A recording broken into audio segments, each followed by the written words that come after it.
Monsoon सत्र को शुरू हुए करीब 8 दिन हो चुके हैं। महंगाई, बेरोजगारी, जीएसटी को लेकर विपक्ष चर्चा करना चाहता है, पर सरकार चर्चा के लिए तैयार नहीं है, जिसके कारण हर रोज सदन में हंगामा होता है और कार्यवाही को स्थगित कर दिया जाता है। इतना ही नहीं, अब तो कांग्रेस सांसदों की आवाज दबाने के लिए उन्हें सजा भी दी जाने लगी है।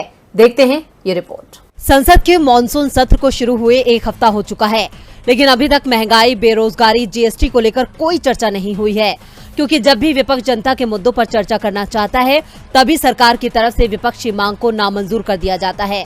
सरकार विपक्ष को पूरी तरह से नजरअंदाज करती नजर आ रही है। विपक्ष की आवाज दबाने की कोशिश की जा रही है, जिसके कारण संसद में चर्चा की बजाय हंगामा मचने लगा है। इसके बाद आज सरकार के प्रस्ताव पर राज्यसभा के 19 सांसदों को सदन से 1 हफ्ते के लिए सस्पेंड कर दिया गया। निलंबित सदस्यों में टीएमसी के 7, डीएमके के 6, टीआरएस के 3, सीपीएम के 2 और सीपीआई का 1 सदस्य शामिल है। सदस्यों के निलंबन का प्रस्ताव संसदीय कार्य राज्य मंत्री वी मुरलीधरन की ओर से रखा गया था, जिसमें 10 सदस्यों के निलंबन की बात कही गई थी।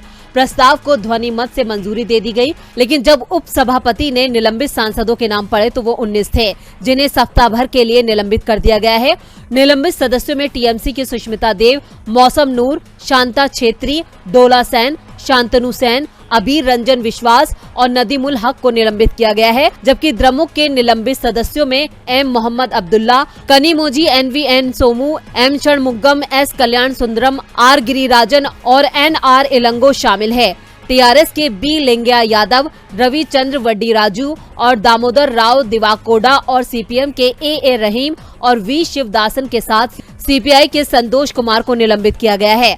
इससे पहले सोमवार को भी कांग्रेस के 4 सांसदों को लोकसभा से सस्पेंड किया गया था। कांग्रेस का कहना है कि हम लगातार ये मांग कर रहे हैं कि महंगाई पर चर्चा हो, लेकिन सरकार चर्चा करने के लिए तैयार नहीं है। पर सांसदों पर कार्रवाई पर विपक्ष को डराने की कोशिश की जा रही है, लेकिन हम डरेंगे नहीं, जनता की आवाज को उठाएंगे और सरकार को इन सभी मुद्दों पर जवाब देना होगा। गौरतलब है कि बढ़ती महंगाई और जरूरी वस्तुओं पर जीएसटी के मुद्दे पर तख्तियां और बैनर लेकर हंगामा करने वाले विपक्ष के सांसद मांग कर रहे हैं कि प्रधानमंत्री मोदी संसद में आए और इन मुद्दों पर उनकी बात को सुने।